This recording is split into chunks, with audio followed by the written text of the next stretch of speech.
जो हमारे अंदर पनपता है, पर क्या जुर्म करने के बाद ये जज्बात खत्म हो जाते हैं?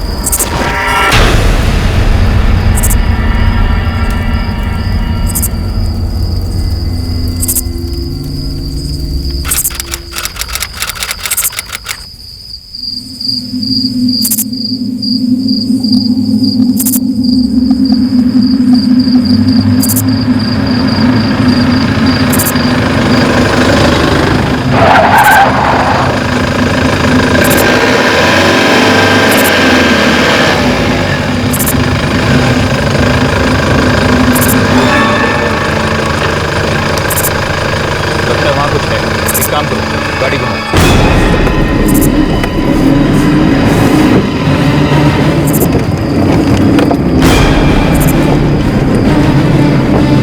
जल्दी जल्दी।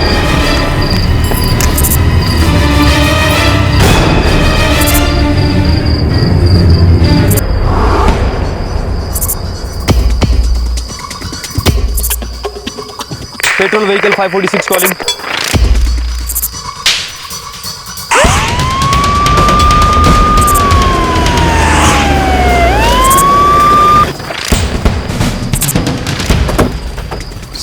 सर कोई आइडेंटिफिकेशन नहीं मिला सर। एरिया में पेट्रोलिंग कर रहा था तब देखा। खोजबीन करो, शायद कुछ मिल जाए। बॉडी को पोस्टमार्टम के लिए भेज दो। Yes sir. एक 18-19 साल की जवान लड़की की लाश अधजली हालत में मिली थी, जिसकी अब तक पहचान नहीं हो पाई थी। ऐसा लग रहा था कि ये एक ब्लाइंड केस है।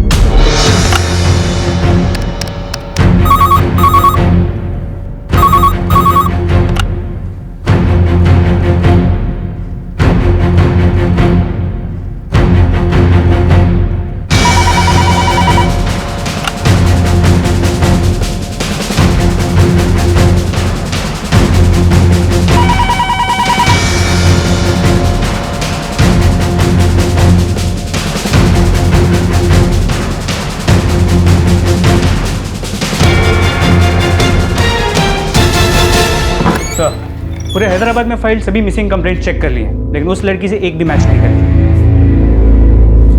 पोस्टमार्टम के मुताबिक इसकी मौत 5-6 घंटे पहले ही हुई है। अभी तक शायद इसके गायब होने का किसी को पता नहीं चला होगा। हैदराबाद पुलिस ने 19 अप्रैल की रात को दिवाली तक मृतका की उम्र 18 से 20 साल के बीच में मानी जा रही है।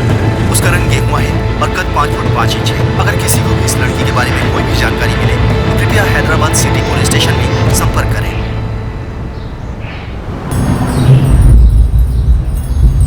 अम्मी, वो टीवी पर ना जोया आपा की तस्वीर दिखा रहे हैं। क्यों? अम्मी वो, अरे बता ना क्यों?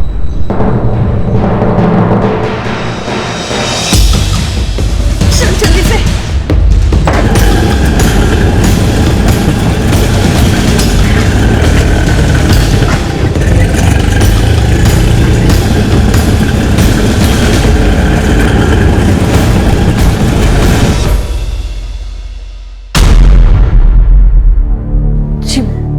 वो हमने टीवी पे देखा।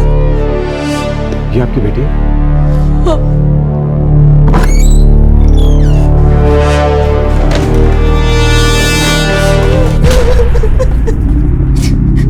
मेरी बड़ी बहन 19 साल की थी और मैं 15 साल की हूँ।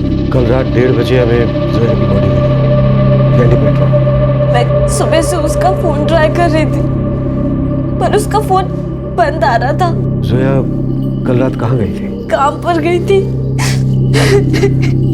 कहाँ काम करती थी? इवेंट मैनेजमेंट कंपनी में। मैं रात में पढ़ रही थी।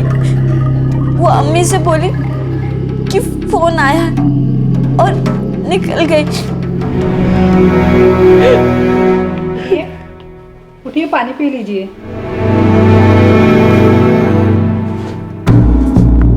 देखिए, हमारे लिए जानना बहुत ज़रूरी है कि जोया कल रात कहाँ गई थी।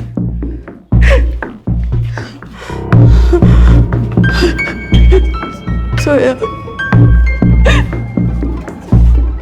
जी, उसे 10:30 बजे फोन आया और वो बाहर चली गई। किसका कॉल था? शायद दफ्तर से फोन था।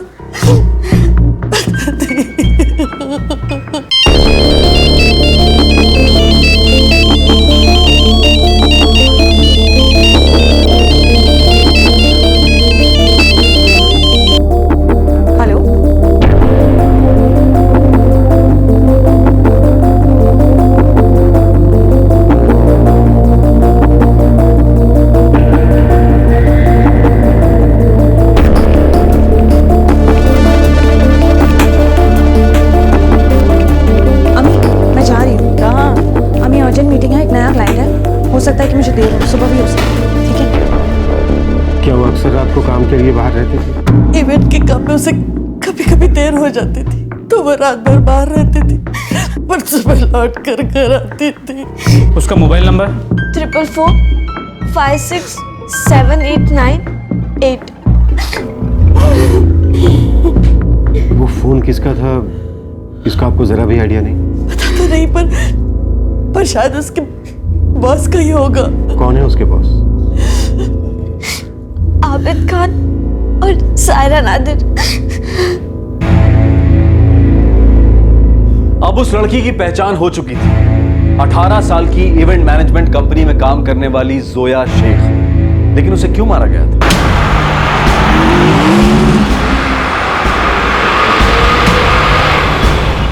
सर शाम तक जोया के कॉल रिकॉर्ड्स हमारे पास होंगे। सिर्फ 19 साल की थी, पिछले 1 साल से एक ही कंपनी में काम कर रही है। कोई पर्सनल मामला है या फिर प्रोफेशनल?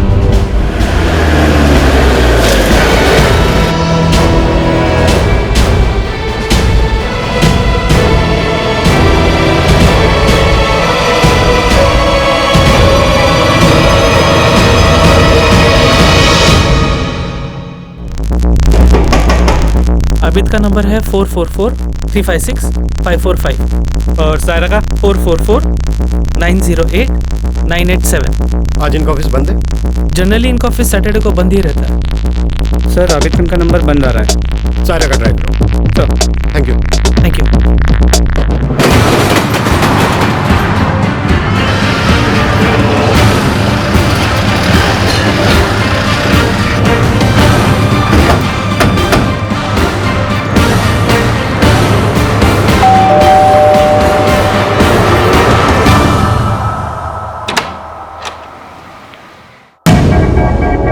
जी सायरा नादिर? कौन आया है मिराज? अम्मी पुलिस। नया क्लाइंट? नॉट पॉसिबल, क्योंकि अगर आबिद के थ्रू भी होता तो भी मुझे उसकी खबर होती। लेकिन जोया तो अपनी माँ से यही कहकर घर से निकली थी। देखिए, मैं मानती हूँ कि कभी कभी हमारी लेट नाइट मीटिंग्स होती हैं, लेकिन अगर कोई नया क्लाइंट होता तो मुझे उसकी पक्की खबर होती। हो सकता है आपके किसी एम्प्लॉय ने फोन किया। नॉट पॉसिबल, क्योंकि नए क्लाइंट्स हमेशा मैं और आबिद ही हैंडल करते हैं। जोया हमारे बाकी के सारे स्टाफ से ज़्यादा एफिशिएंट थी, लेकिन वो मुझे या आबिद को बताए बिना नहीं जाती। लेकिन आबिद खान का नंबर तो स्विच ऑफ आ रहा है। वो पिछले 4 दिन से छुट्टी पे है। कहाँ है वो नेल्लूर गए हुए हैं अपने अम्मी अबू के पास। उसके अम्मी अब्बू का नंबर होगा आपके पास? जी नहीं, मेरे पास नहीं। हमें आपके एम्प्लॉय से बात करनी है। जी बेशक, आप कर सकते हैं। बिल्कुल सही बात है सर। नए क्लाइंट्स को आबिद सर और सायरा मैम के अलावा कोई और हैंडल नहीं करता है। लेकिन सर मुझे ये समझ में नहीं आ रहा कि सायरा मैम और आबिद सर के अलावा जोया को नए क्लाइंट से मीटिंग के लिए आखिर कोई फोन क्यों करेगा? और अगर कोई फोन करेगा भी तो सर जोया उसे रिस्पॉन्ड नहीं करेगी सर। सर मुझे लगता है कि बात कुछ हो रही है। सर जोया सायरा मैम और आबिद सर के बिना किसी भी मीटिंग पे नहीं जाती है सर। और सर जोया को तो ये भी पता था कि आबिद सर छुट्टी पर है।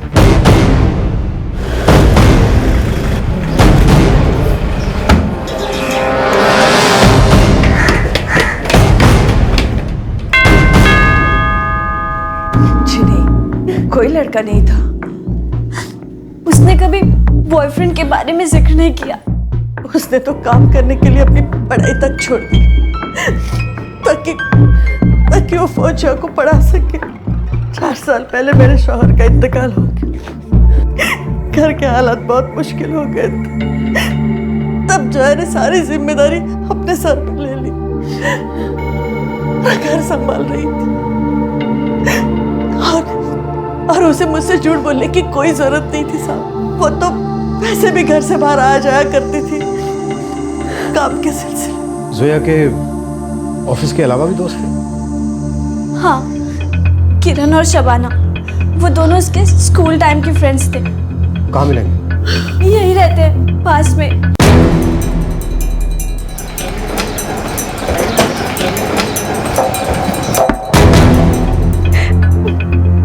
जोया हमेशा अपने फैमिली के बारे में सोचती थी। किरण, जोया कल रात अपने घर ये कह के निकली थी कि वो काम के लिए जा रही है, लेकिन हमें लगता है कि ये फोन उसको उसके किसी बॉस का नहीं आया, बल्कि किसी और ने किया। जोया ने कभी तुम्हें ऐसा कुछ बताया है जो उसने अपनी फैमिली में किसी को नहीं बताया? उसका किसी के साथ अफेयर था। किसके साथ? पता नहीं, लेकिन उसके ऑफिस में से कोई था। सर,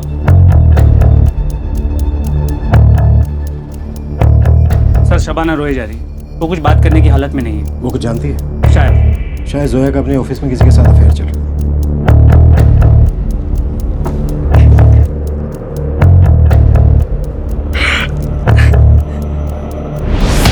पता नहीं सर, मुझे तो कुछ भी नहीं मालूम। इम्पॉसिबल सर, जोया तो अपने काम में पूरी तरह से मशरूफ रहती थी। सर उसका किसी के साथ अफेयर होता तो हमें पता चल जाता सर। तो सर वैसे भी ऑफिस बहुत छोटा सा है। तो सर दोनों बॉस के अलावा यहाँ पर काम करने वाले सिर्फ हम 6 लोग ही तो हैं।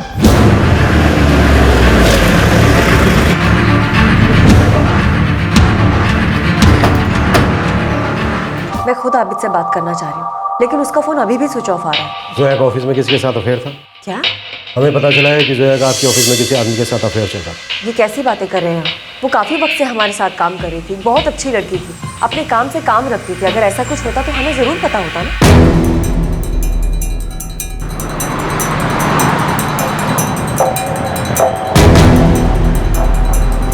सर 1 घंटे में जोया के कॉल रिकॉर्ड्स हमारे पास हैं और नेल्लूर पुलिस को आबिद के अम्मी अब्बू का एड्रेस पता करने को बोला। ये जरूर कोई पर्सनल मामला है। इस बारे में ना तो जोया की फैमिली को कुछ पता था और ना ही उसके ऑफिस को। हो सकता है कॉल रिकॉर्ड से कुछ पता चले।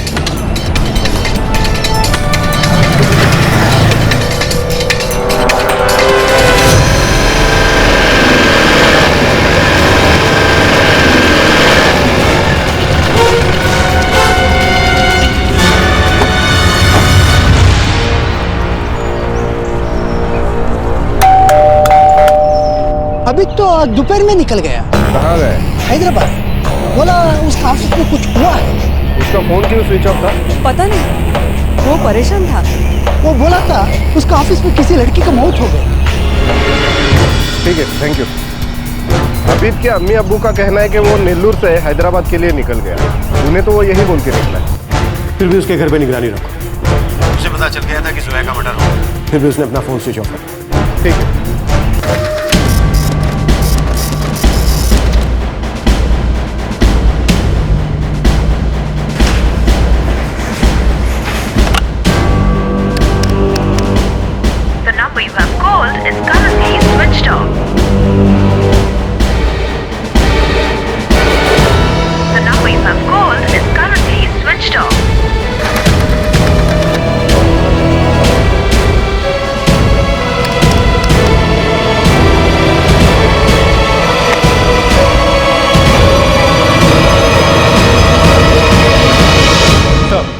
जोया को आखिरी कॉल 444-342-122 से आया।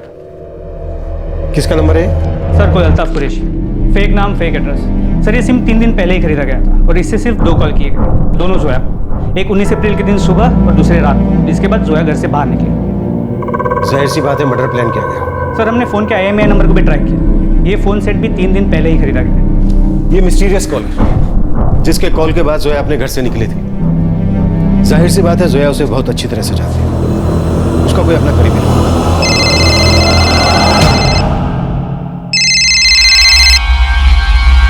हेलो। तो मैं किरण बोल रही हूँ, जोया की फ्रेंड। हाँ किरण बोलो।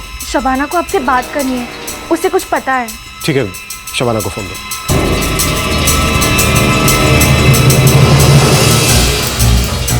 सर, जोया का अपने बॉस आबिद खान के साथ अफेयर था।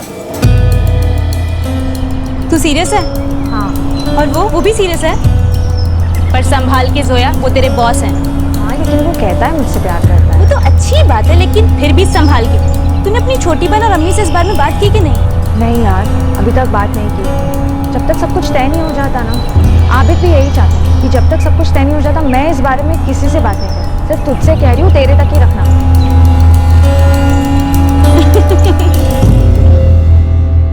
Thank you Shabana.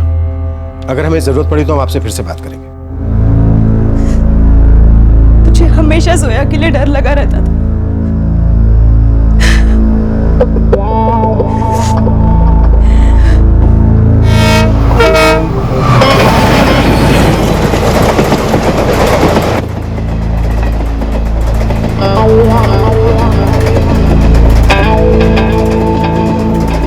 एक ऐसा अफेयर जिसके बारे में ना तो जोया की माँ और बहन को पता था और ना ही ऑफिस के किसी कॉलीग को। एक ऐसा राज जिसे छिपा कर रखा गया था। क्या कोई जानबूझकर उसे एक राज ही रखना चाहता था, या फिर ये केस प्यार में आई किसी रंजिश का था?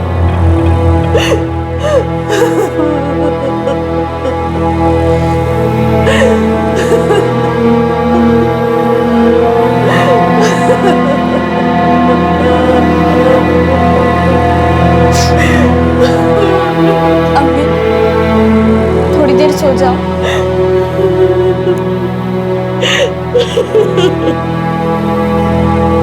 लेट जाओ।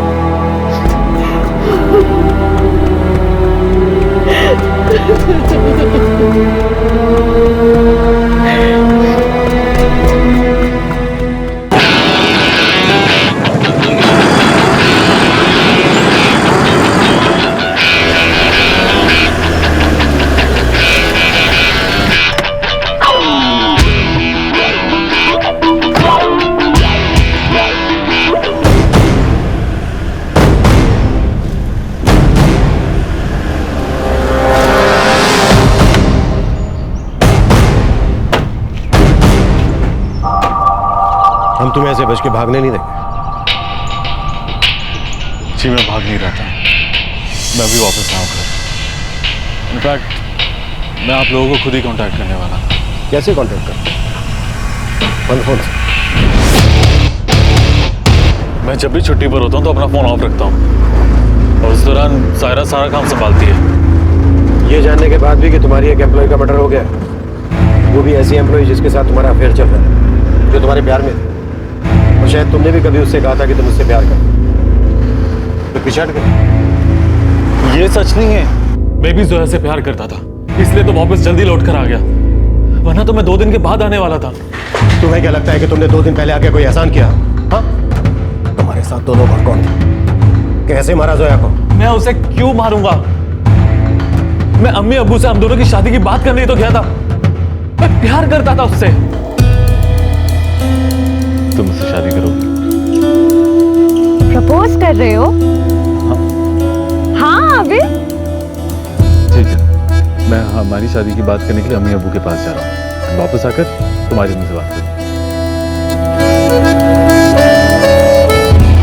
खुदा कसम मैं उससे बहुत प्यार करता था, मैं उससे निकाह करना चाहता था। तो फिर उसे मार क्यों डाला? मैंने नहीं मारा, मैं अपनी पूरी जिंदगी उसके साथ बिताना चाहता था, मैं क्यों मारूंगा?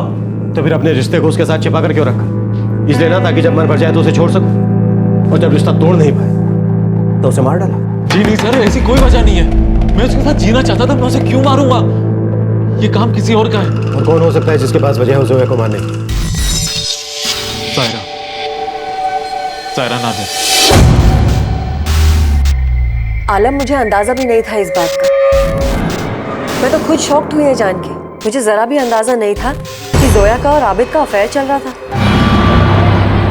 सायरा जरा ख्याल रखो, मुझे मामला कुछ गड़बड़ लग रहा है। मुझे लगता है ये पार्टनरशिप हमें खत्म कर देनी चाहिए। आलम, कोई भी फैसले लेने के पहले हमें एक बार सोच लेना चाहिए। ठीक है, जैसा तुम ठीक समझो, लेकिन अब तक ध्यान रखना, और जो भी हो मुझे खबर करते रहना। ठीक है, खुदा हाफिज। खुदा हाफिज। सायरा जोया को क्यों मारी? वो तो तुम्हारी पार्टनर है ना? जी। सायरा का जोया से क्या लेना था? मैंने कंपनी 3 साल पहले शुरू की थी, तो मुझे एक ऐसे पार्टनर की जरूरत थी जो मेरी कंपनी में पैसा लगा सके। यार आइडिया तो बहुत अच्छा है, अगर तुझे इस फील्ड का एक्सपीरियंस भी है, लेकिन यार मेरे पास इतना पैसा है नहीं यार। देख, आइडिया बहुत अच्छा है, ये तो भी मानता। अब क्लाइंट्स भी है मेरे पास, अगर मैंने अपना बिजनेस शुरू किया ना तो सारे क्लाइंट्स मेरे पास आएंगे। मेरे भाई आलम से बात कर दीजिए, अब्रॉड रहता है, पैसा भी उसको लगता है कि वो उसमें इंटरेस्टेड हो। हाँ तो ठीक है, तो प्लीज मेरे लिए बात करना। हाँ मैं करता हूँ ना, लेकिन मैं पक्का नहीं हुआ कि वो इसमें फंड करेगा या नहीं करेगा। तू एक काम कर, तू मेरी बात करा दे, मैं अपना प्लान सुनाता हूँ, क्या पता बात बन जाए। अरे हाँ फिर ना। अभी ये प्रोजेक्ट तो मुझे अच्छा लग रहा है, लेकिन भाई इस बिजनेस में मुझे कोई एक्सपीरियंस तो है नहीं। जी उसकी कोई प्रॉब्लम नहीं है, काम सारा मैं संभाल लूंगा। मुझे ना एक फंडिंग पार्टनर की जरूरत है। पार्टनरशिप के लिए मैं ओके हूँ, लेकिन यहाँ का सारा काम छोड़ के मैं वहाँ नहीं आ सकता। नहीं, आपको आने की जरूरत नहीं, यहाँ पे सारा काम मैं संभाल लूंगा। ओके, अभी तक अगर तुम्हें ठीक लगे तो एक काम कर सकते हैं, इस कंपनी में मेरी वाइफ सायरा तुम्हारी पार्टनर बन जाएगी। वैसे भी वो काफ़ी टाइम से कुछ काम शुरू करना चाह रही है। हाँ फेयर ना। ओके फिर मिलके बात कर लेते हैं। मैं इस मंथ के एंड में इंडिया आ रहा हूँ।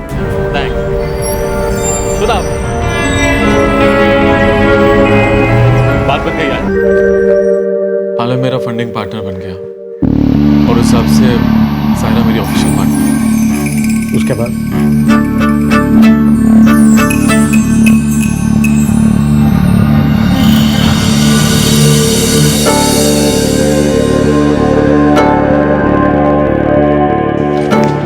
सायरा, ये नए कैरेक्टर्स की कोटेशंस है, इन्हें एक बार देख लो, फिर इनके साथ डील करना शुरू करो। काफी कम कोट कर रहे हैं ना। I know but they pretty good. ठीक है, फिर मैं इनके साथ एक मीटिंग फिक्स करता हूँ। मैं मिराज को अपने इन-लॉज के यहाँ भेज रही हूँ इस वीक। तुम घर आ जाओ। करके मैं बाहर मिलता हूँ। और अगर आलम का फोन आया तो मैं उससे क्या कहूँगी? वही जो हमेशा कहती हूँ, मैं बहुत जरूरी मीटिंग में हूँ। ओके?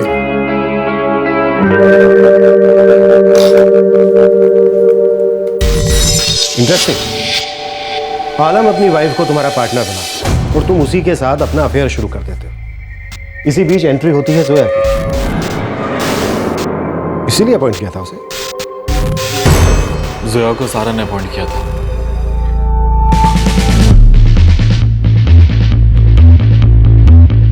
तुमने सिर्फ 12th तक पढ़ाई की? जी मैम, मुझे पढ़ाई बीच में ही छोड़नी पड़ी। अम्मी और छोटी बहन की देखभाल करनी थी इसीलिए। लेकिन मैम यकीन कीजिए, मैं इवेंट्स मैनेज बहुत अच्छे से कर सकती हूँ। मैं आपको प्रूफ करके दिखाऊंगी। तुम्हें कोई एक्सपीरियंस भी नहीं है इस फील्ड का। मैम आप मुझे एक मौका दीजिए, मैं आपको कोई शिकायत का मौका नहीं दूंगी। देखो जोया, ये काफी डिफिकल्ट फील्ड है। यहाँ बहुत मेहनत करनी पड़ती है, रात भर काम करना पड़ता है, एक साथ बहुत सारी चीजें हैंडल करनी पड़ती है। मैम मैं आपको कोई एक्सक्यूज नहीं दूंगी और ना ही कोई शिकायत का मौका मिलेगा। Please ma'am. Alright, welcome on board. Come Zoya. Abid, ये जोया है। हमने जो ट्रेनिंग सुपरवाइजर के लिए एडवर्टाइजमेंट दिया था, ये उसके लिए perfect. Please. To start with मैं सोच रही थी कि जो हमारा नया वाला इवेंट है ना, उसकी फाइल से दे देते हैं। उस क्लाइंट को यही हैंडल कर लेगी। What's it? That's okay. Zoya ने अपने आप को प्रूव किया। साल भर के अंदर ही वो एक ट्रेनी से आगे निकल के बड़े बड़े क्लाइंट्स, इवेंट्स अपने आप हैंडल करने लगे। वो एक डिटरमाइंड और एक कॉन्फिडेंट लड़की थी। अरे भैया क्या कर रहे हैं? वहाँ पर चेयर नहीं, यहाँ पर लगाइए। इसके पीछे। अरे चाचा वो क्या पेंट कर रहे हैं आप? इसके ऊपर आजाद, थोड़ा सा। आजाद, क्या? डीजे कहाँ है? अरे रास्ते में है ना, और वैसे भी अभी तो 3 घंटे बाकी हैं। क्या रास्ते में? मुझे सब चीजों पर चेक करना पड़ता है, कुछ भी लास्ट मिनट के लिए नहीं छोड़ सकते। जल्दी उसे फोन लगाओ अभी। Okay, I'm doing it. काम गुड जोया। तुम्हें सब कुछ अपने आप मैनेज करते देख अच्छा लगता है। Thank you sir. तुमने जो कहा तुमने वो करके दिखा। I am impressed. अरे जोया, वो वेंडर तब से तुम्हारे बारे में पूछ रहा है, एक बार से बात करो। हाँ ठीक। मुझे उससे प्यार होने लगा था, फिर उसके बाद हम रेगुलरली बाहर मिलने लगे। एक तरफ तुम्हारे एक शादीशुदा औरत से संबंध और दूसरी तरफ तुम एक मासूम लड़की को बेवकूफ बना रहे हो। ऐसा कुछ नहीं, मैं जोया के लिए सीरियस था। अगर हम ऑफिस में प्रोफेशनल बिहेव नहीं करेंगे तो हमारे काम पर असर पड़ेगा। मैं समझ सकती हूँ। You trust me ना? कौन मैं ट्रस्ट यू? मुझे एक बात तो समझ में आ गई थी कि जोया मेरी जिंदगी है और जो रिश्ता मेरा सारा के साथ है वो गलत है और उससे किसी को कुछ हासिल नहीं होने वाला था। आबिद,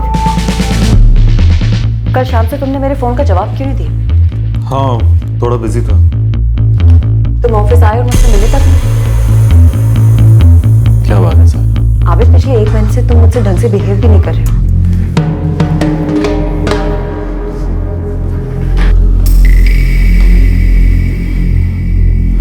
सारा आई एम फीलिंग गिल्टी। एक तो तुम्हारे हस्बैंड ने मेरी मदद की और ऊपर से मुझे ऐसा लग रहा है कि मैं उसे धोखा दे रहा हूँ। वाह, क्या बात? अचानक इतने समय बाद तुम्हारी रूह जाग गई। सर अब हमें इसे और आगे नहीं बढ़ाना चाहिए। तुम्हें कोई और मिल गई है ना? सही कहा ना मैंने? सारा तुम्हें जो सोचना तुम सोचो।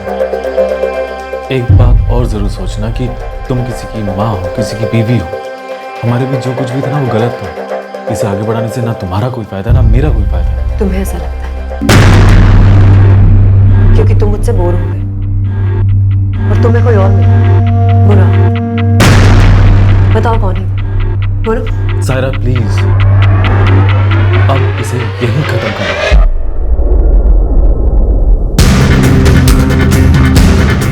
मुझे लगा तब नहीं तो और थोड़े वक्त के बाद ये सब खत्म हो जाएगा, लेकिन पता नहीं सायरा को मेरे और जोया के बारे में कैसे पता चल गया।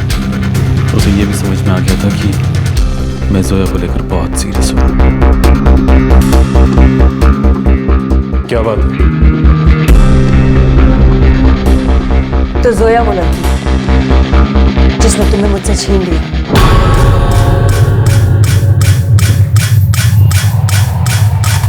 मैंने ही उसे अपॉइंट किया था। और ये मत भूलो आबिद कि इस कंपनी में मैं भी एक पार्टनर हूँ। मैं नहीं भूला तुम जोया को नौकरी से निकालना चाहती हो ना, निकाल। लेकिन एक बात तुम मत भूलना कि मैं जोया को कभी नहीं छोड़ूंगा। मैं तुम्हारे पास तो कभी वापस नहीं आऊंगा। जिस तरह अंडरस्टैंड हमारे बीच जो कुछ भी था ना वो गलत था और हमेशा गलत ही रहेगा। मैं जोया से शादी करूंगा और यही बात करने के लिए अम्मी अब्बू के पास भी जा रहा हूं।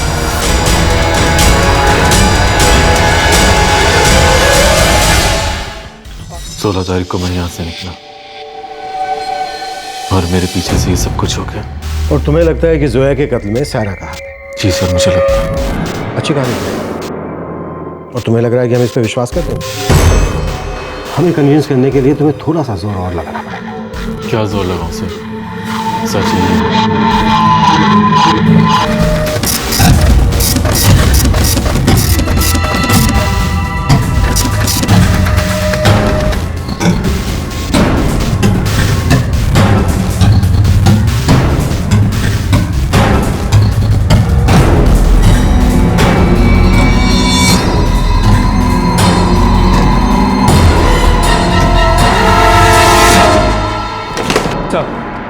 सायरा के कॉल रिकॉर्ड्स में कुछ अनयूजुअल नहीं लगा। सारे के सारे कॉल ऑफिस से रिलेटेड थे, सब ऑफिस के लोगों को किए गए और कहीं कुछ प्लानिंग नहीं नजर आ रहा।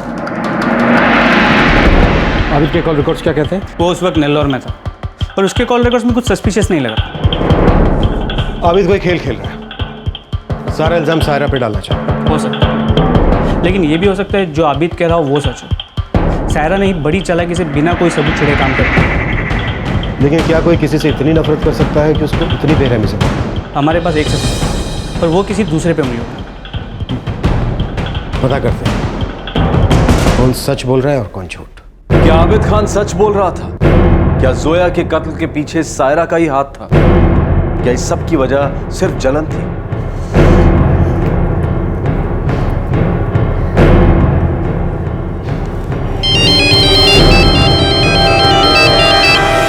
तो मुझे किस लिए फोन कर रहे हो आबिद? जोया नहीं रही तो मैं एक बार तुमसे मिलना चाहता था। जोया के जाने के बाद तुम्हें मेरी याद आ रही है? सायरा, मैं अंदर से पूरी तरह से टूट चुका हूँ। एक बार मिलकर बात करना चाहता हूँ तुमसे।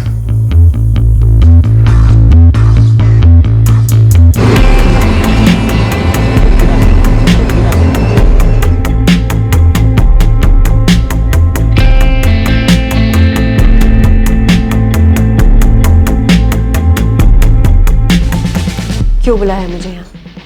सायरा, मैं जानता हूँ कि जोया को तुम नहीं मारा है। तुमने मुझ पर इल्जाम लगाने के लिए मुझे यहाँ बुलाया या तुम अपना गेट मुझ पे डालना चाहते हो? तुम जानती थी कि मैं अपनी अम्मी अब्बू से बात करने वाला हूँ और अपनी और जोया की शादी को लेकर। तुम ऐसा नहीं चाहती थी और ये करके भी तुम्हें कोई फायदा नहीं होगा। पता है क्यों? क्योंकि मैं आज भी जोया से उतना ही प्यार करता हूँ जितना मैं कल करता था। हमारे बीच में कभी भी कुछ नहीं हो सकता। मैं जानती थी तुम यही कहोगे, लेकिन कोई बात नहीं आबिद। अब तुम सारी जिंदगी तड़पते रहोगे लेकिन तुम्हें जोया कभी नहीं मिलेगी। तुमने उसके लिए मुझे छोड़ा, मैंने उससे ये दुनिया ही छोड़ा।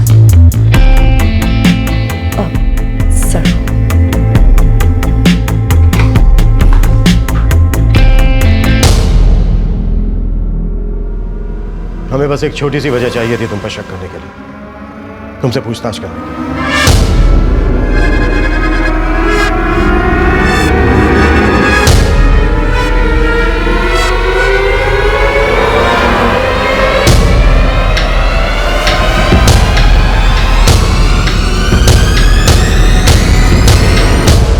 मैंने जोया को नहीं मारा। तुम बहुत चालाक हो सारा, तुमने बहुत अच्छे तरीके से सारे सबूतों पर पर्दा डालने की कोशिश की, लेकिन अफसोस तुम्हारे साथी तुम्हारी तरह चालाक नहीं निकले। उन्होंने इस जुर्म का सारा कच्चा चिट्ठा हमारे सामने खोल दिया। कैसे तुमने 3 दिन पहले सिम कार्ड खरीदा, नया मोबाइल फोन खरीदा, सब कुछ। कैसे तुमने जोया को एक क्लाइंट मीटिंग के बहाने बुलाया, उसे मारा, फिर उसकी बॉडी को जलाने की कोशिश की। यह रहा तुम्हारे साथियों का साइंड स्टेट, जो तुम्हें सलाखों के पीछे भेजने के लिए काफी है। लेकिन फिर तुम हमें सारा सब कुछ अब भी सच बता सकते हो सकता है तुम्हारी मुश्किलें थोड़ी सी कम हो जाए। तुम बोल सकती हो सारा, देखो हम ये बहुत अच्छी तरह से जानते हैं कि तुम जो ऐसे चलती थी, क्योंकि उसकी वजह से आदमी तुमसे दूर चला गया था।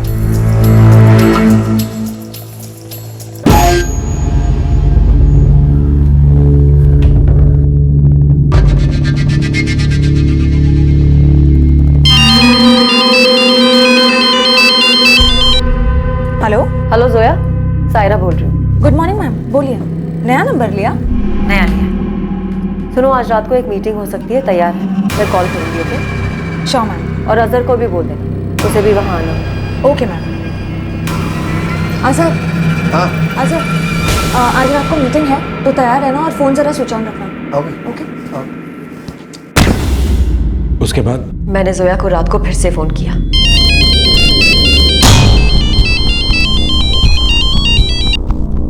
हेलो जोया, मैं आ रही हूँ, तैयार है? तुम्हारी कॉलोनी से तुम्हें पिकअप करूँगी। जी मैम, मुझे 10 मिनट दीजिए। आबिद ने मेरा इस्तेमाल किया अपनी फिजिकल जरूरतें पूरी करने के लिए, और फिर इस लड़की के आते ही मुझे अपनी जिंदगी से निकाल फेंका, वो भी उस लड़की के लिए जिसे मैंने अपॉइंट किया था। वो मुझे समझाने लगा कि हमारा रिश्ता कितना गलत है, लेकिन वो लड़की का नाम मुझसे छुपा रहा था। तुम उससे शादी करोगे?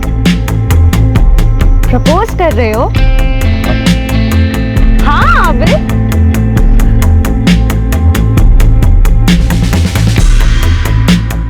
मैं उन दोनों को साथ में नहीं देख सकती थी। आबिद मेरी पीठ में छुरा घोंप रहा था। सारा, तुमने सिम कार्ड कहां से खरीदा था? और तुम्हारे साथी कौन? आप लोगों ने मुझे धोखा दिया। आपकी कस्टडी में कोई नहीं है। तुम्हें किसी ने धोखा नहीं दिया है सारा। You are jealous। तुमने अपनी इस जलन की वजह से एक 19 साल की मासूम लड़की को मार डाला। तुम्हारे साथी कौन थे सारा?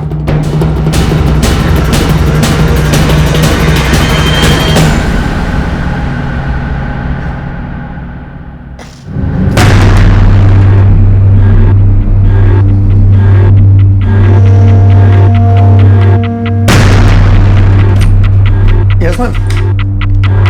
अजहर बैठो।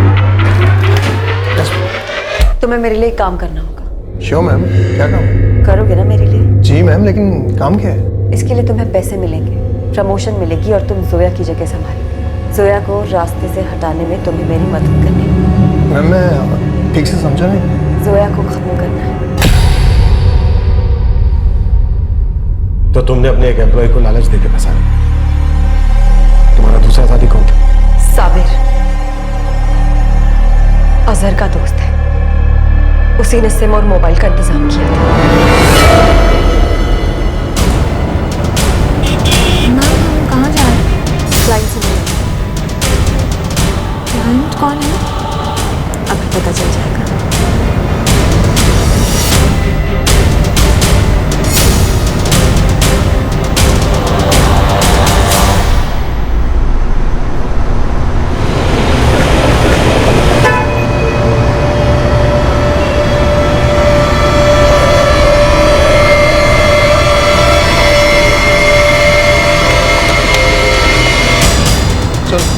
छोड़ना ही पड़ता है, दूर जाना जरूरत पड़ेगी।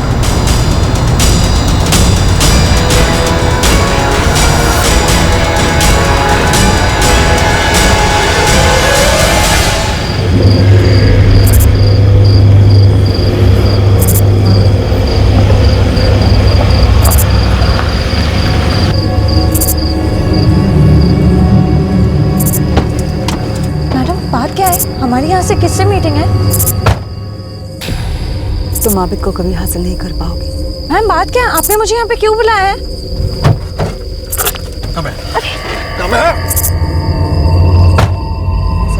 मैम ये सब मुझे कुछ नहीं पता, उसने मुझे ये सब कुछ नहीं बताया।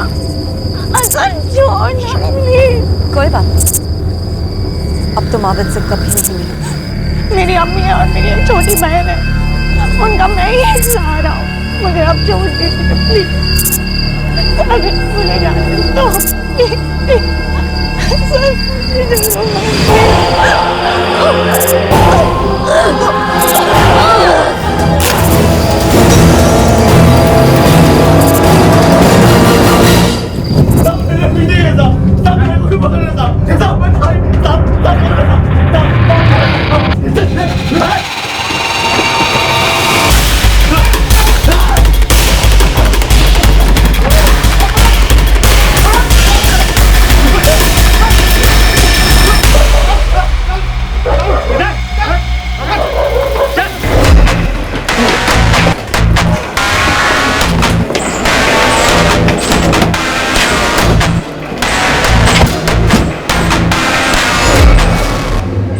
इसमें जोया का क्या कसूर था? उसे तो यह भी नहीं मालूम था कि तुम्हारा और आबिद का अफेयर चल रहा है।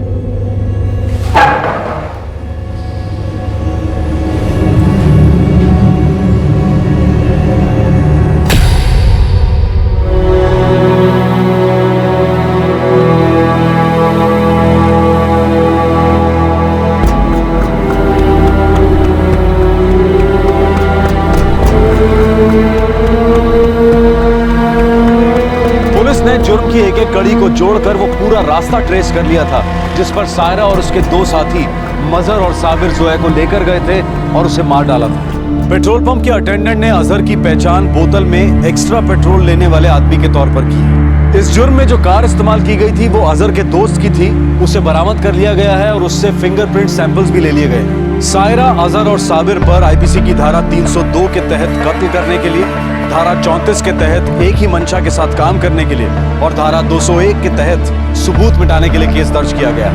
तीनों आरोपी अभी न्यायिक हिरासत में हैं। आबिद अब जोया के परिवार का ख्याल रख रहा।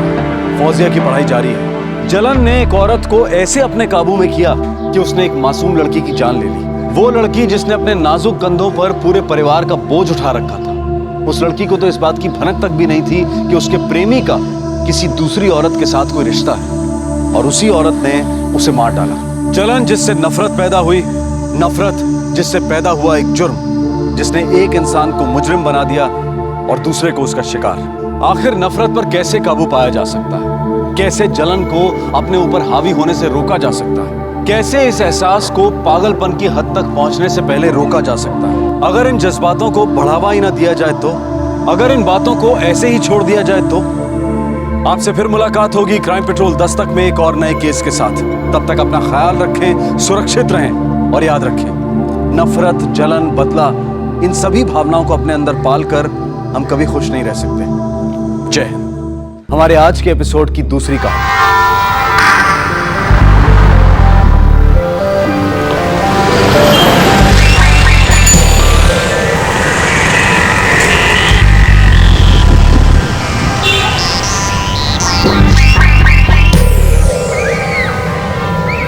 आसपास बहुत से लोग होने के बावजूद भी कोई है जो आप पर नजर रख रहा है। कोई है जो ये जानता है कि आपके पति क्या करते हैं, आप कब घर में होती हैं, कब घर से बाहर जाती हैं। कोई है जो ये तक जानता है कि आपके घर के दरवाजे पर ऑटोमेटिक लॉक है और वो सिर्फ पुश करते ही बंद हो जाता है, आप उसे लॉक नहीं करते।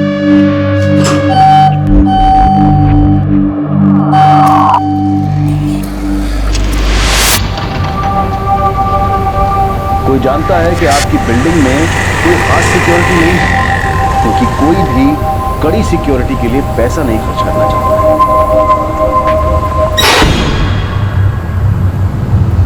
नहीं वो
वो लोग घर का सारा कीमती सामान ले जा चुके थे। ऐसा लग रहा था कि वो जानते थे कि घर में कब जाना है, कैसे जाना है और कितने समय में चुपचाप निकल जाना है।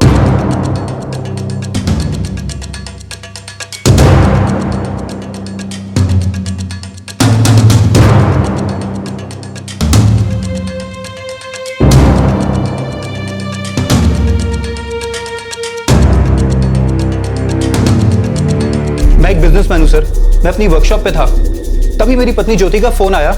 तकरीबन 7:45 बजे होंगे। इसी ने मुझे बताया कि घर में चोरी हो गई है। मैं उस समय मार्केट गई हुई थी। कितने बजे? लगभग 6, सवा 6 बजे। जब मैं मार्केट से लौटी तो देखा ये सब। सर, फोर्स्ड एंट्री का कोई निशान नहीं है। लगता है वो लोग बहुत आसानी से घर में घुसे थे।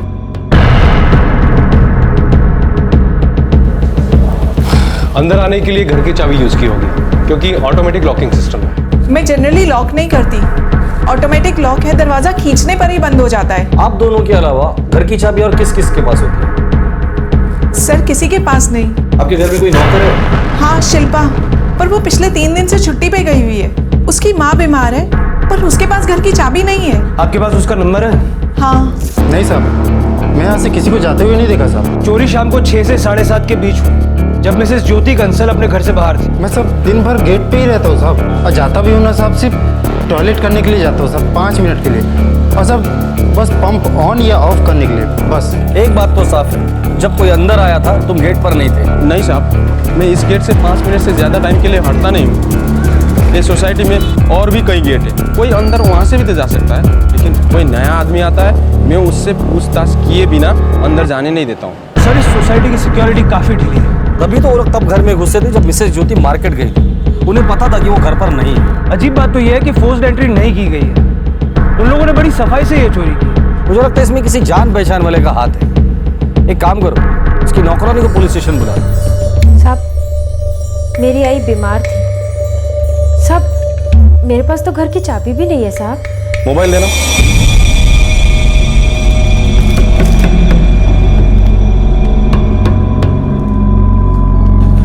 रहती कहाँ हो? वर्सोवा गांव साहब। घर पर और कौन कौन है? आई है साहब, वो हरदम बीमार रहती है। एक छोटा भाई है जो पढ़ाई करता है साहब। और बाबा? वो नहीं है साहब, मैं ही घर चलाई। सर, अरुण और ज्योति ने पूरी लिस्ट दी है क्या क्या चोरी हुआ है उसकी। 6 लाख के गहने चोरी हुए हैं। उस नौकरानी के बारे में कुछ पता चला? सर कॉल रिकॉर्ड्स देख के तो ऐसा नहीं लगता कि उस पर शक किया जा सके। उसके घर पे निगरानी रखने के लिए एक आदमी तैनात किया है और खबरियों को भी काम पे लगा दिया। हो सकता है इस नौकरानी का कोई बॉयफ्रेंड हो या भाई या फिर भाई का कोई दोस्त। एक काम करो, आसपास के इलाके में जितने भी ज्वेलर्स है सबको खबर कर दो। अगर चोरी का माल बेचने कोई आता है तो सबसे पहले हमें खबर कर। हालांकि इतने जल्दी वो लोग माल बाहर निकालेंगे नहीं जब तक ये मामला ठंडा नहीं पड़ जाए।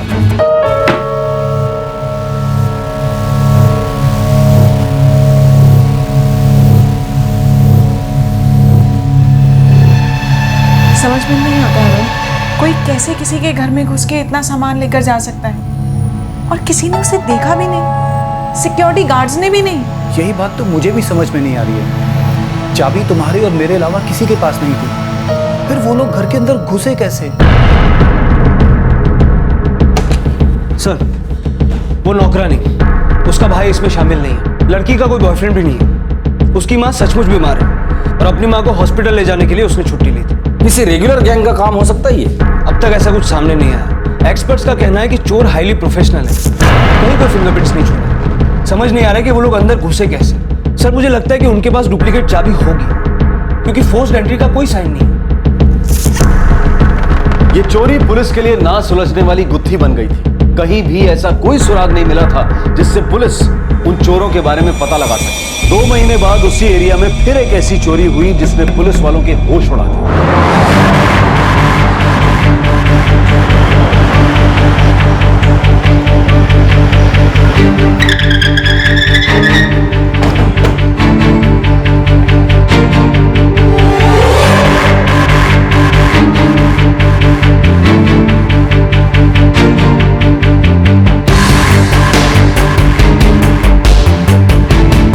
रजिया शेख?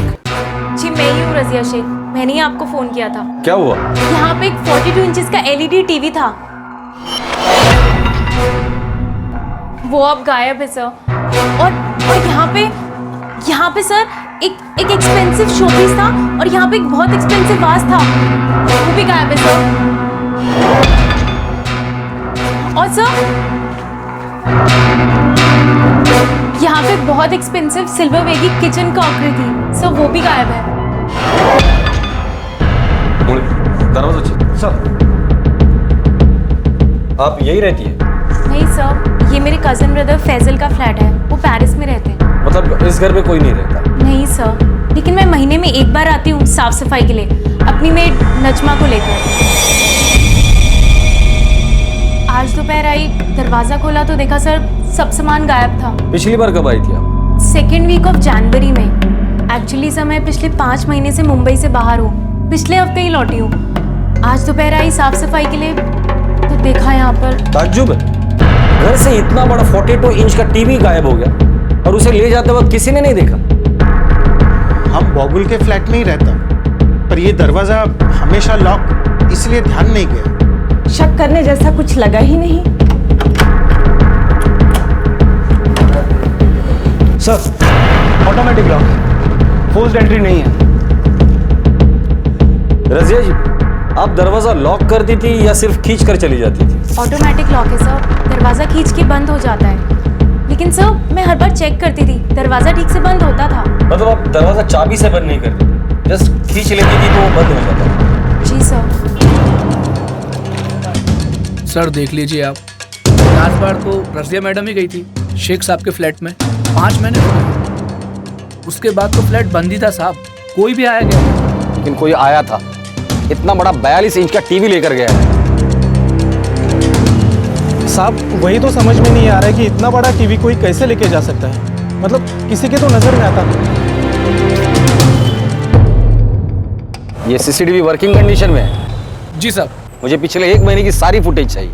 आप उनके पड़ोसी हैं? जी। घर का दरवाजा तोड़कर कोई अंदर गया होता तो पता चल जाता। क्या है ना कि मैं दिन भर घर पर ही रहता हूँ, स्क्रिप्ट राइटर, तो ज्यादातर घर पर ही बैठकर लिखता हूँ। किसी के साथ डिस्कशन हुआ तो भी मैं घर पर ही रहता हूँ। ये मेरी बेटी है इप्शित।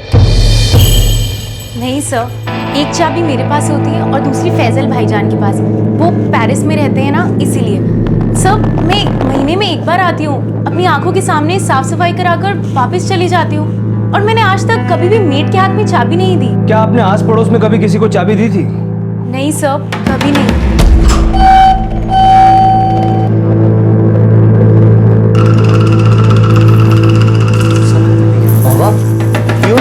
चोरी, कोई टीवी और सिल्वर क्रॉकरी चोरी करके ले गई है।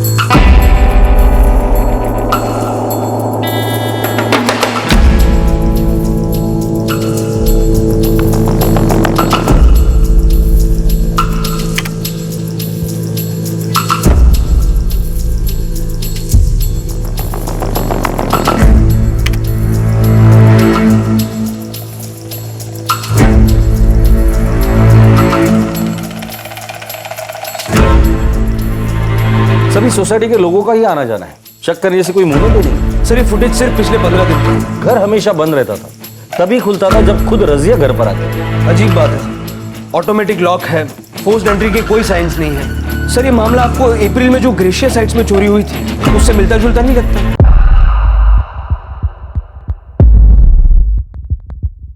हो सकता है ये काम किसी गैंग का ही है। एरिया के आसपास जितने भी चोरी करने वाले गैंग है सबको राउंड अप करो, जेल के अंदर जितने हैं उनसे भी पूछताछ करो, खबरियों को एक्टिवेट करो। ये काम किसी प्रोफेशनल गैंग का ही है।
इन ऑटोमेटिक लॉक्स को बिना चाबी के नहीं खोल सकते। हालांकि बंद करने के लिए चाबी की जरूरत नहीं पड़ती, दरवाजे को बाहर की तरफ खींचकर लॉक किया जाता है। क्या ऐसा हो सकता है कि ग्रेशियस हाइट्स और रिबॉन हाइट्स इन दोनों केसेस में दरवाजा ठीक से बंद ही नहीं किया हो? नहीं, ऐसे इत्तेफाक होने के चांसेस बहुत ही कम है। पर लॉक तोड़ा नहीं गया। हाँ, और ना ही किसी दूसरी चाबी के अंदर डालने के या किसी डुप्लीकेट चाबी के अंदर डालने के कोई निशान है। तो अंदर घुसे कैसे? सर यही तो समझ नहीं आ रहा है। सर दोनों फ्लैट्स की खिड़कियों पे ग्रिल लगी हुई है, बाथरूम की खिड़की से भी आना या जाना पॉसिबल नहीं। मतलब वो लोग आए भी दरवाजे से और गए भी दरवाजे से। ऐसा कैसे हो सकता है? ग्रेशियस हाइट से 6 लाख के गहने चोरी हुए हैं और रिबन हाइट से 4 लाख का सामान गया है। सर हमने आसपास के सभी ज्वेलर्स को खबर कर दी है और उन दुकानदारों से भी बात की है जहां चोरी का माल बेचा जा सकता है, और हिस्ट्री शीटर से इंक्वायरी की है और पेट्रोलिंग भी जारी है। सर ये चोर बड़ी सफाई से अपना काम कर रहे हैं। इनकी मॉडस ऑपरेंडी अभी तक हुई किसी भी हाउस ब्रेकिंग रॉबरी से मेल नहीं खाती है। सर ये लोग घर में घुसते कैसे, यही खुद में एक मिस्ट्री है। हो सकता है कोई नया गैंग, या ये भी हो सकता है कि कोई पुराना गैंग ही नए तरीके अपना रहा हो। ये चोर थे कौन, और आखिर वो ये चोरियां इतनी सफाई से कैसे कर रहे थे कि अब तक पुलिस के हाथ कोई भी सबूत नहीं लग पाया था?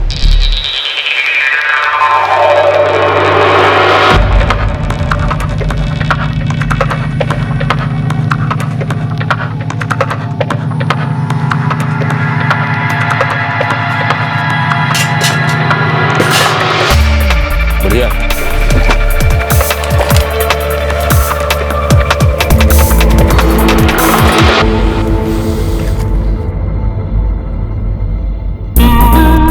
क्या जगत सेठ, सिर्फ इतना ही? जगत सेठ मेरी गारंटी है आपको इससे कहीं ज्यादा ही कीमत मिलेगी। समझा करो भाई लोग, पहले इसको एंटीक पीस जैसा बनाना पड़ेगा, फिर बाहर बेचना पड़ेगा, यहाँ बेचा तो सब पड़ जाएगा, और ये सब करने में बहुत खर्चा आता है। देख लो तुम, इससे ज्यादा नहीं। चल ठीक है, हमारे लिए इतना भी काफी है। ठीक है।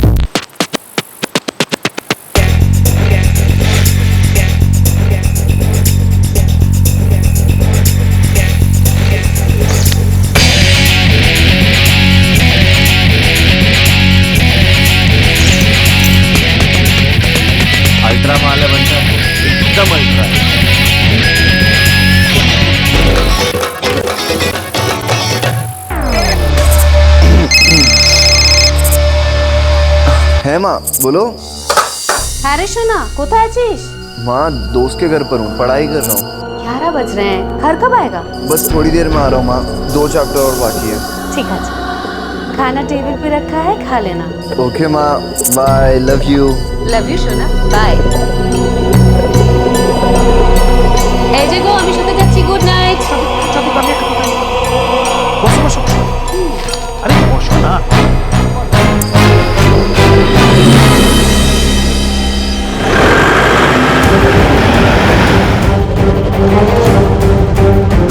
सर, फोर्स्ड एंट्री का कोई साइन नहीं है। 25 लाख के गहने चोरी हुए।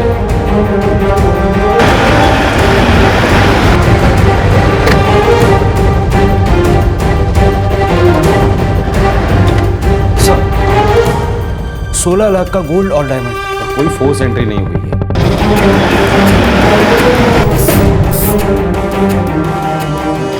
लॉकर में 32 लाख का सोना और डायमंड्स थे।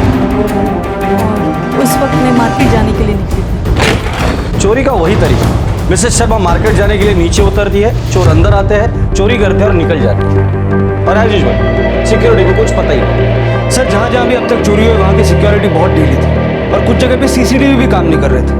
मुझे समझ में नहीं आ रहा है कि इतना शातिर चोर है कौन।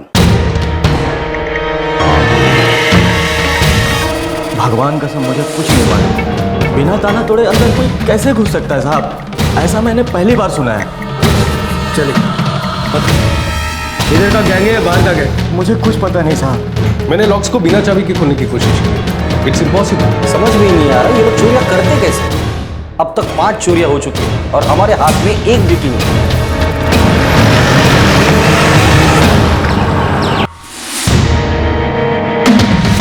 कोई फोर्स एंट्री नहीं। पता नहीं लोग अंदर घुसते कैसे। 5 लाख, कुछ सोना और डायमंड सर।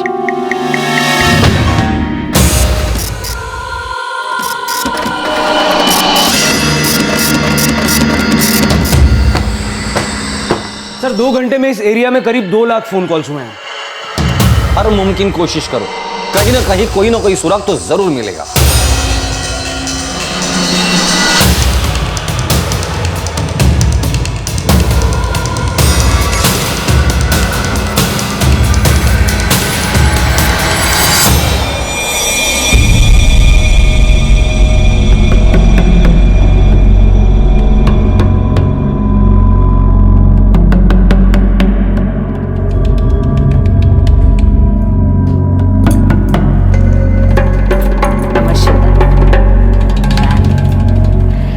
এই যে আমি আসলাম। छवि, एटा देख ले। हम सोचा था बॉगुल में ही चोरी हुई थी, फिर इधर लिखा है आसपास एरिया में बहुत चोरी हुई है। थोड़ी सी। हम लोगों को भी बाहर जाते समय ध्यान रखना होगा। पुलिस वालों को भी अभी तक नहीं पता चल पाया कि वो घर में घुसते कैसे हैं।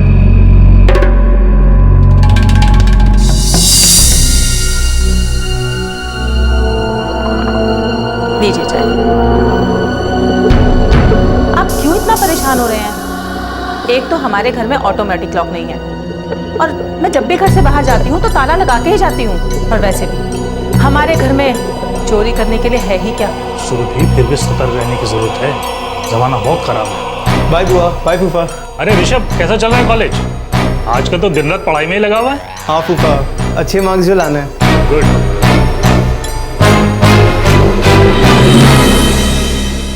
चोरों ने तो तेल का मचा के रखा है। हाँ, मैं भी वही पढ़ रहा हूँ। आओ से राजू, देख इनको क्या चाहिए।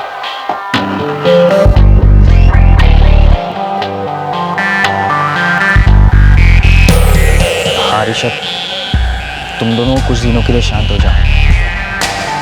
ये चोरी की खबर आपकी तरह फैलेगी। बच सकते हो।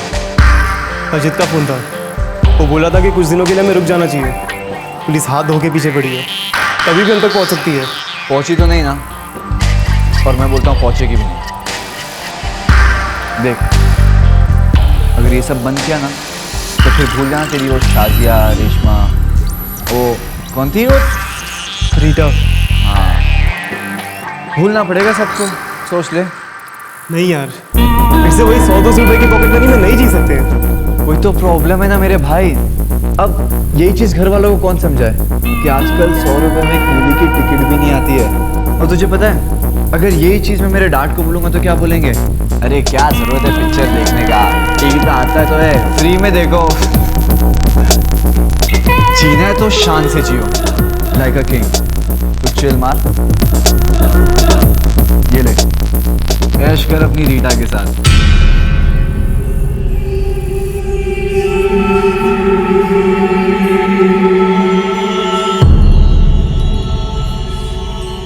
कोई तो तरीका होगा जिससे हम इन्हें पकड़ सकें। सर हर वक्त हर जगह पेट्रोलिंग चालू है, फिर भी इस लोकेलिटी में हाई इनकम ग्रुप के लोग रहते हैं। वही इनके टारगेट्स हैं। सर 6 के 6 केसेस में एक बात साफ है, उन्हें उन घरों के बारे में पूरी जानकारी थी। उन्हें पता था कि किस वक्त आसानी से वो घर में घुस सकते हैं और चोरी करके बाहर निकल सकते हैं। बात घर में घुसने की नहीं है, बात यह है कि आखिर वो बिना ताला तोड़े घर में घुसते कैसे, इसे वो करते कैसे।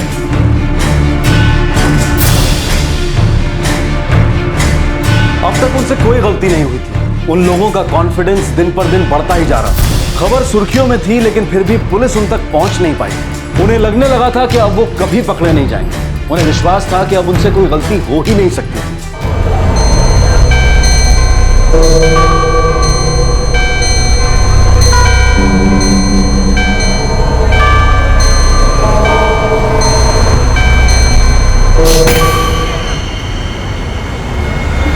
सिक्योरिटी आया मैडम। जी मैडम। सिक्योरिटी, वो देखो मेरे घर में कौन घुसा है। चोर चोर चोर चोर।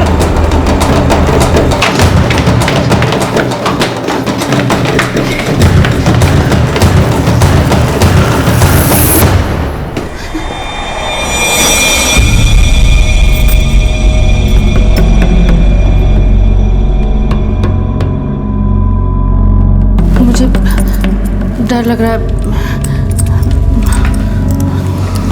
सिक्योरिटी, दरवाजा खोल।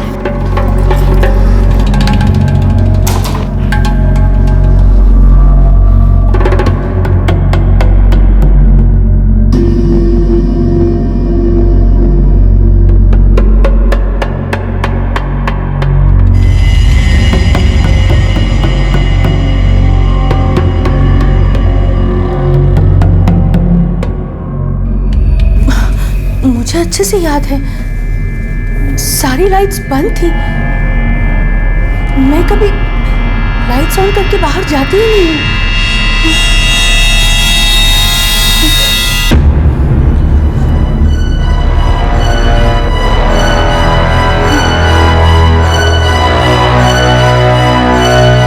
सिक्योरिटी, आप वहां बेडरूम में देखिए ना।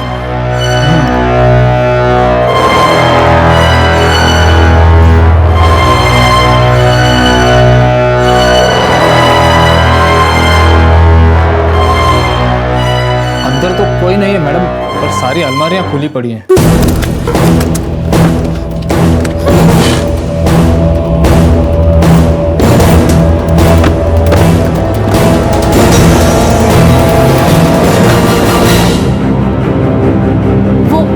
वो घर पर ही थे, मैंने उनकी शैडो देखी थी। और ये सिक्योरिटी वाला है ना, इसने भी देखा उन लोगों को। करीब 2 लाख रुपए के कहने थे सर। साहब, मैंने किसी को अंदर जाते नहीं देखा। ऐसे कैसे हो सकता है? तो क्या तकरीर करने गया था जो किसी को अंदर आते देखा नहीं? वो लोग अंदर घुसे कैसे और चोरी कैसे हो गई?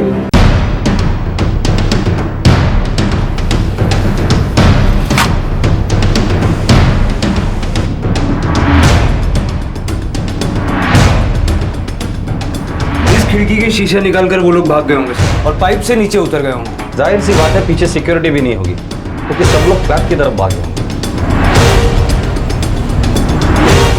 बड़ी आसानी से पाइप से उतरे होंगे और फिर दीवार से छलांग लगाकर भाग गए होंगे। इतना हल्ला होते ही सब लोग फ्लैट की तरफ दौड़े और इनको बाहर निकलने का मौका मिल गया होगा।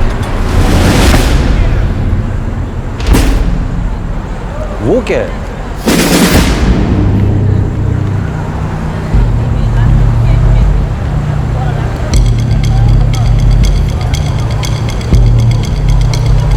लगता है भागते वक्त गिर गया होगा। पता करो किसका मोबाइल है ये। सर, फोन नंबर है 4445678876। किसी प्रणय देव का है, रिबन हाइट्स का रहने वाला। Ribbon Heights?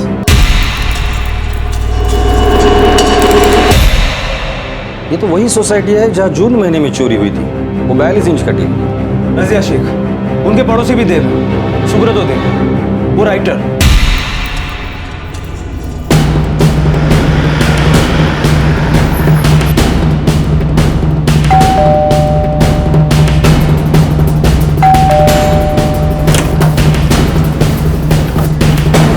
यस, प्रणय देव कौन है? मेरे भाई हैं। कौन है अक्षिता? Yes sir. तुमसे कुछ जरूरी बात करनी है, चलो हमारे साथ। बात क्या है सर? हाँ सर, ये मेरा ही फोन है, कल दोपहर में खो गया था। कहाँ खोया था? याद नहीं सर, कॉलेज से घर आते समय शायद कहीं गिर गया होगा। पुलिस कंप्लेंट की थी?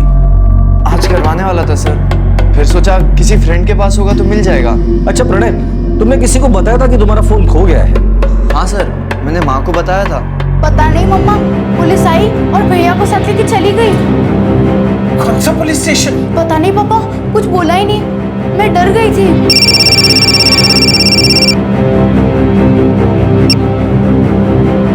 हेलो, छवि जी, इंस्पेक्टर वीरकर बोल रहा हूँ।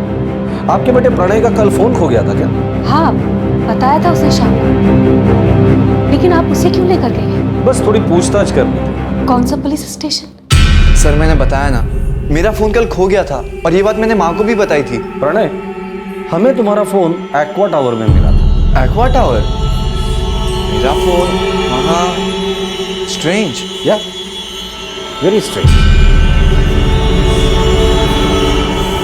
पता नहीं माँ क्यों बुलाया, कहते मेरा फोन एक्वा टावर में मिला है। पर हमें क्यों पुलिस स्टेशन में बिठा के रखा है? देखिए, मुझे इंस्पेक्टर साहब से बात करनी है।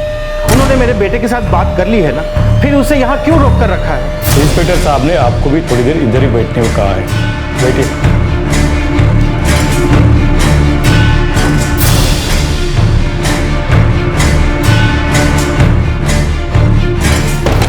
सर, ये प्रणय लगातार एक नंबर के टच में है, ऋषभ खत्री। उसका नंबर है 4443212234।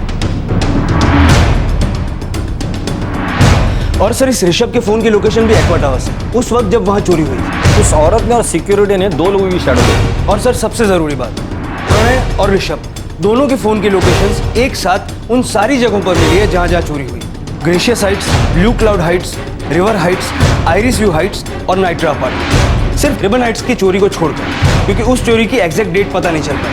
रजिया जी मुंबई से 5 महीने के लिए बाहर थी और उस चोरी की कंप्लेंट जून 2013 में की गई। रिबन हाइट्स, जहाँ ये प्रणय देव का घर है। मुझे एक बात तो तय है, इन सारी चोरियों में ये प्रणय इन्वॉल्व है, लेकिन मुझे ये आसानी से मुंह नहीं खोलेगा। एक काम करते हैं, उस ऋषभ खत्री को उठा दे, वो मुंह खोले। उसका एड्रेस मिल गया है।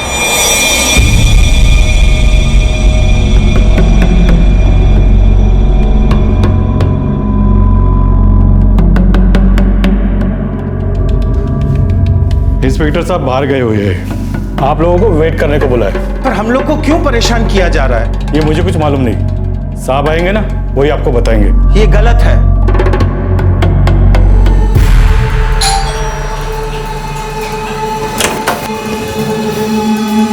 जी, ऋषभ खत्री मेरा भतीजा है सर। कहाँ है वो? सर वो तो घर पे ही है, पर क्या बात क्या है सर? क्या हुआ है सर? आप लोग मुझे ऐसे क्यों लेके जा रहे हैं? अप्रैल से इस इलाके में जितनी भी चोरियां हो रही है ना, उसमें तेरा भी हाथ है। क्या ये क्या कह रहे हैं आप लोग? तो आपको कोई गलतफहमी हुई होगी। मैं तो कॉलेज स्टूडेंट हूँ, माँ बाप भी नहीं है, बुआ के साथ रहता हूँ और पढ़ाई कर रहा हूँ। मैं ऐसे काम क्यों करूँगा? फिर तुम्हारा दोस्त प्रणय, वो तो कुछ और ही बता रहा है। क्या क्या बता रहा है वो? ऋषभ बेटा, आज शाम को तुम्हारे फोन की लोकेशन एक्वा टावर थी, जहाँ एक चोरी हो गई। खबरियों की वजह से हम लोग प्रणय देव तक पहुंचे, पूछताछ की, उसके बाद उसने तो सब कुछ सच सच बता दिया। मुझे तो कुछ समझ में नहीं आ रहा। क्या कहा उसने? उसने कन्फेस किया है कि आज शाम को वो एक्वा टावर में था, पर उसने ये बताया कि सारे चोरियों का मास्टरमाइंड ऋषभ खत्री है। मतलब तुम, सारी प्लानिंग तुम ही करते थे, वो तो सिर्फ तुम्हारे साथ रहता था। ऋषभ, उसका स्टेटमेंट है मेरे पास, दिखाओ। मुड़े नहीं सर मैं क्या आगे भी कुछ बोलेगा? देख ऋषभ, अगर खुद की जान बचानी है तो सब सच बता दे, वरना तू तो जानता है फिर। ये सच है कि मैं उन चोरियों में शामिल था, और सर प्लानिंग मेरी नहीं थी, पूरी प्लानिंग प्रणय की थी, वही सब कुछ प्लान करता था। ठीक है, मुझे यकीन है कि तुम सच बोल रहे हो। मुझे पहले से डाउट था ये प्रणय झूठ बोल रहा है और तुम्हें फंसा है, इसलिए तुम ही सब कुछ सच सच बता दो। सर प्रणय और मैं तो एक दूसरे को ठीक तरह से जानते तक नहीं थे। तो फिर वो ऐसा क्यों बोल रहा है कि हर चोरी का मास्टरमाइंड तू है? तो झूठ बोल रहा है सर। प्रणय से मेरी पहचान मेरी एक गर्लफ्रेंड ने करवाई थी।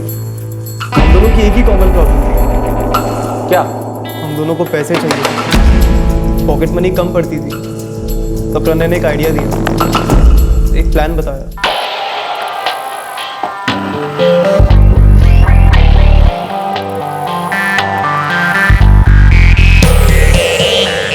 आजकल बड़ा पैकेट खरीद रहा है बंटा, कहीं मोटा माल मारा है? बस कुलदीप, ये समझ ले कि अपने भी अच्छे दिन शुरू हो गए।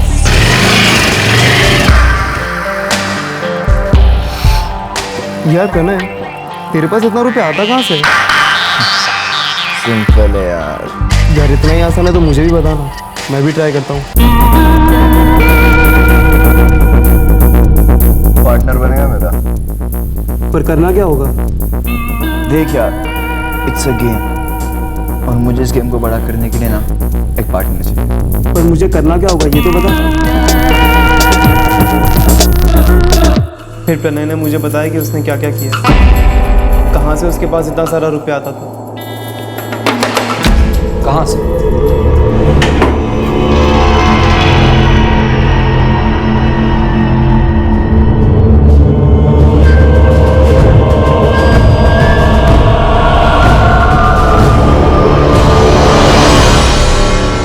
प्रणय ने टीवी, क्रॉकरी और वो सारे शो पीसेस पड़ोस के घर में से चुरा लिए और अपने बेड के नीचे छुपा दिए थे। मतलब उसने चोरी जनवरी 2013 में की और हमें तब पता चला जब रजिया जी मुंबई आई।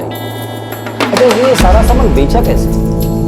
उसका दोस्त अजित, उसी ने सब कुछ बिकवाया था। यार प्रणय, मुझे तो अब भी यकीन नहीं हो रहा, तूने सचमुच में टीवी और क्रॉकरी चुराई है? हाँ यार, तुझे यकीन नहीं आता ना तो अजीत से पूछ ले, इसी ने तो सारा माल बिकवाया है। हाँ यार, ये 100% सच बोल रहा है। पर इतना बड़ा टीवी लेकर तू सोसाइटी से बाहर कैसे निकला? किसी ने देखा नहीं तुझे? एक हफ्ते तक तो वो टीवी मैंने मेरे बेड के नीचे छुपा के रखा था, किसी को पता भी नहीं था कि क्या हुआ है, मैंने क्या किया है। पड़ोसी का फ्लैट खाली रहता था, इसलिए किसी को शक भी नहीं हुआ। हाँ, इसकी बहन आती है, लेकिन वो भी महीने में एक बार घर की सफाई कराने के लिए। वो सब ठीक है, पर इतना बड़ा टीवी तूने सोसाइटी से बाहर कैसे निकाला? सिंपल यार, मैंने सिक्योरिटी को बोला कि मेरे घर का टीवी ख़राब हो गया, रिपेयर कराने लेके जा रहा हूँ। किसी को शक भी नहीं हुआ, और फिर मैं वो टीवी लेके अजीत के पास आ गया। तो बनेगा मेरा पार्टनर? हाँ यार, पर ये सब होगा कैसे? प्लान क्या है तेरा? फिर बाकी की चोरियां तुम दोनों ने मिलके की? हाँ, हम दोनों चोरी करते थे और अजित माल बिकवा देता था। अभी सिर्फ इतना बता दो, बिना ताला तोड़े, बिना चाबी लगाए तुम दोनों घर के अंदर घुसते कैसे? देख यार, हर सोसाइटी में ना 4-5 रईस लोग तो रहते ही है, और मुझे कंफर्म पता है कि ये लोग ना अपने रुपए और पैसे अपने घर में ही रखते हैं। हम लोगों को ना आंखें खुली रख के ऐसे लोगों को ढूंढना है, ये लोग कब आते हैं, कब जाते हैं, हर एक चीज़ स्टडी करना है, तभी हमें पता चलेगा कि हम किसके घर में चोरी कर सकते हैं।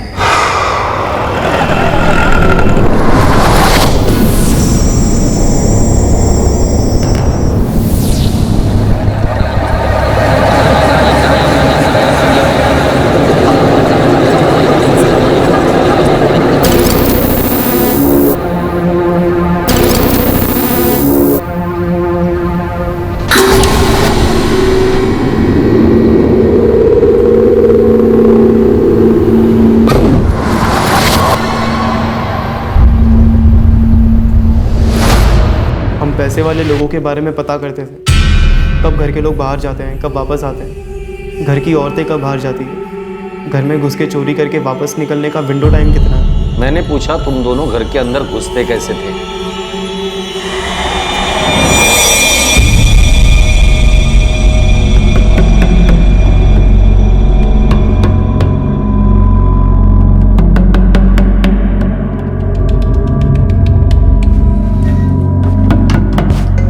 ए ऋषभ, छोड़ो सब, अब तुझे दिखाता हूँ अपना कमाल। इधर आ।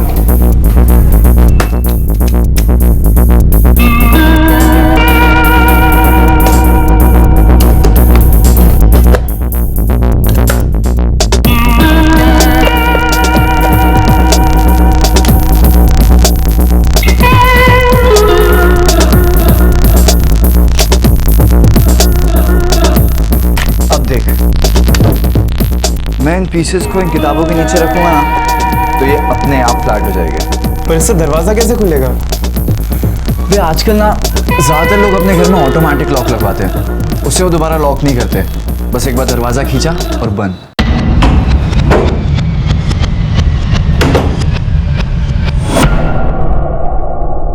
पर उस प्लास्टिक के पीस से दरवाजा खुलेगा कैसे? एक ट्रिक है, देखेगा मैं कैसे अपने पड़ोसी के फ्लैट में घुसा था।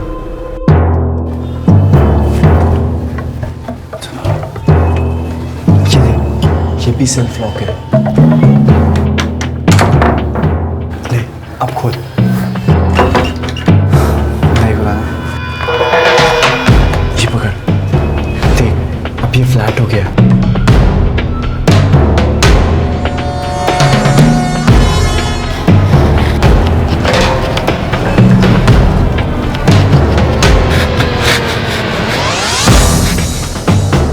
Just wait and watch.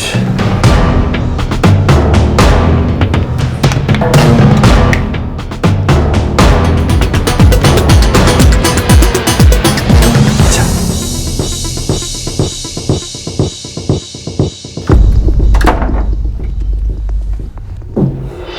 बोल, क्या बोलता है? ये तो मैजिक है यार। बनेगा मेरा पार्टनर? यस। ये हुई ना बात।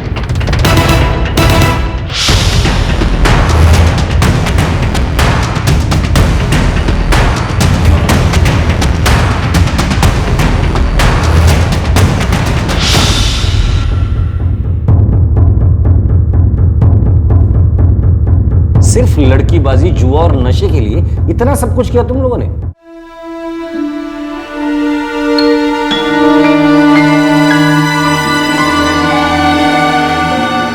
इप्सिता घर पर अकेली है। क्या करें, समझ में नहीं आता ये लोग आखिर चाहते क्या है। ये क्या हो रहा है? आप लोगों ने हमें ऐसे रोक कर रखा है जैसे हमने चोरी की हो। आप आइए मेरे साथ, आप सब।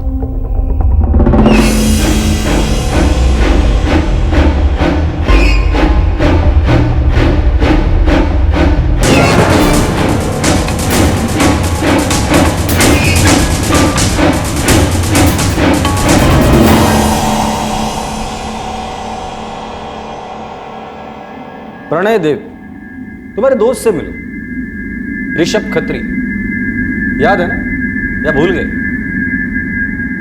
तुमने तो हमें कुछ बताया ही नहीं, पर इसने सब कुछ बता दिया।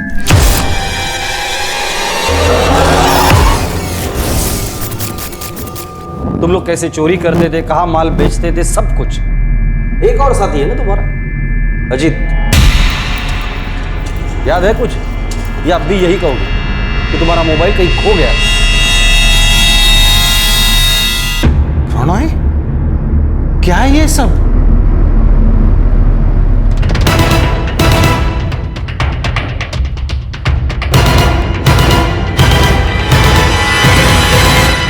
हमें तो विश्वास ही नहीं होता इंस्पेक्टर साहब के हमारा बेटा ऐसा कर सकता है। नादान है, बच्चे, बिना सोचे समझे कर दिया होगा। सर, हमें लगता था कि हमारा भतीजा कॉलेज जाता है और दोस्तों के साथ पढ़ाई करने जाता है, वैसे काम करता होगा, हमने कभी सोचा भी नहीं था सर। सर, हम अच्छे घर से शरीफ लोग हैं, न जाने हमारे बच्चों ने ऐसा क्यों किया। देखिए, मैं आप लोगों की परेशानी समझता हूं, और सच तो यह है कि इन्होंने जुर्म किया है, वो भी एक बार नहीं 7 बार। कुल मिलाकर 1.5 करोड़ रुपए की चोरी की है। आप लोग माँ बाप हो, जाहिर सी बात है दुख तो होगा ही, पर उससे सच नहीं बदला जा सकता। और ये इन्हें जुर्म करने के पहले सोचना चाहिए। Crime never page.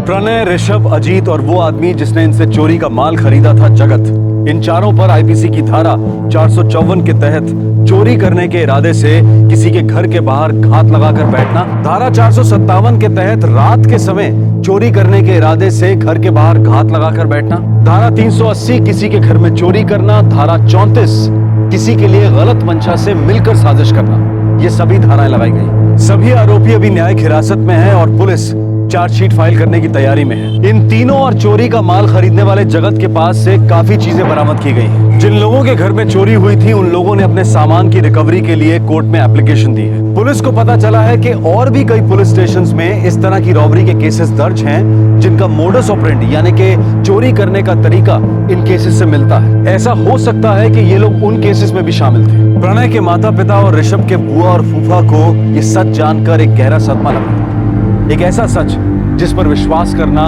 उनके लिए बेहद मुश्किल था। प्रणय और ऋषभ अभी सिर्फ 20 साल के। इन तीनों में सबसे बड़ा अजीत था, जिसके पिता पर अपनी पत्नी की हत्या का केस दर्ज है। अजीत के पिता अभी न्यायिक हिरासत में। अजीत जो बिजनेस कर रहा था वो ठीक नहीं चल रहा था, इसलिए वो इन चोरियों में शामिल हुआ था। ये केस आज के दौर के कुछ ऐसे पहलुओं पर रोशनी डालता है जिसके बारे में हमें सोचने की जरूरत है। पहला ये कि आज की युवा पीढ़ी इजी मनी यानी कि बिना मेहनत किए आसानी से मिलने वाला पैसा कमाने के लिए जुर्म का सहारा लेने लगी है, और ये पैसा उन्हें अपना नशा और दूसरे शौक पूरे करने के लिए चाहिए होता है। आज के युवाओं की बहुत सारी ख्वाहिशें हैं, बहुत जल्द सब कुछ पाने की चाहत है, और जब इस चाहत को घर से मिले पैसों में पूरा नहीं कर पाते हैं तो ऐसे रास्तों का सहारा लेते हैं। अब इसमें दोष किसका है? इस युवा पीढ़ी का जिसकी ऐसी चाहतें हैं, उनके माँ बाप या उनके गार्जियंस का जो इन बच्चों की बढ़ती चाहतों को पूरा नहीं कर पाते हैं, या फिर दोष है उस माहौल का जिसमें गैर जरूरी चाहतें जरूरी बन गई? क्या दोष है आज के इस दौर का जहाँ एस्पिरेशंस और एम्बिशंस आसमान छूने तक की हो गई हैं? ज्यादा और ज्यादा पैसा, ज्यादा सुख, ज्यादा सुविधाएं, यही जीने का मकसद रह गया। और दूसरा ये कि हमारी रेजिडेंशियल सोसाइटीज में कड़ी सिक्योरिटी क्यों नहीं होती है? हम सरकार पर आरोप लगाते रह सकते हैं कि वो हमारी सुरक्षा का पुख्ता इंतजाम नहीं करती है, लेकिन हमारे अपने घर की सुरक्षा का क्या? वो तो हमारी जिम्मेवारी है, लेकिन उस पर खर्चा करने को हम राजी नहीं, उसकी अहमियत समझने को हम तैयार ही नहीं। हमें अपनी सोसाइटी के गेट पर या फिर लॉबी में खड़े चौकीदार से सुरक्षा और सतर्कता की उम्मीदें बहुत ज्यादा हैं, पर हम उसे तनख्वाह बहुत कम देते हैं। हम चाहते हैं कि वो हर वक्त चौकन्ना रहे, सतर्क रहे, पर सिक्योरिटी को गंभीरता से हम खुद ही नहीं लेते। बहुत कम ऐसी सोसाइटीज होंगी जहां के मेंबर सोसाइटी की सिक्योरिटी पर इतना खर्चा क्यों करना है ऐसे सवाल नहीं करते होंगे। हालांकि इस क्यों का जवाब हम सबको अच्छी तरह से पता है। और अंत में जब हम अपने घर के दरवाजों पर महंगे से महंगे ताले लगवाते हैं तो उन्हें ठीक से बंद करने में 2-4 मिनट एक्स्ट्रा क्यों नहीं खर्च कर सकते? आपसे फिर मुलाकात होगी क्राइम पेट्रोल दस्तक में एक और नए केस के साथ। तब तक अपना ख्याल रखें, सुरक्षित रहें, और याद रखें, अगर हम अपने हक की बात करते हैं तो साथ ही हमें अपनी जिम्मेदारियों को भी समझना होगा। जय हिंद। इस तरह के और भी एपिसोड देखने के लिए हमारे चैनल को सब्सक्राइब करें और बेल आइकन दबाना ना भूलें।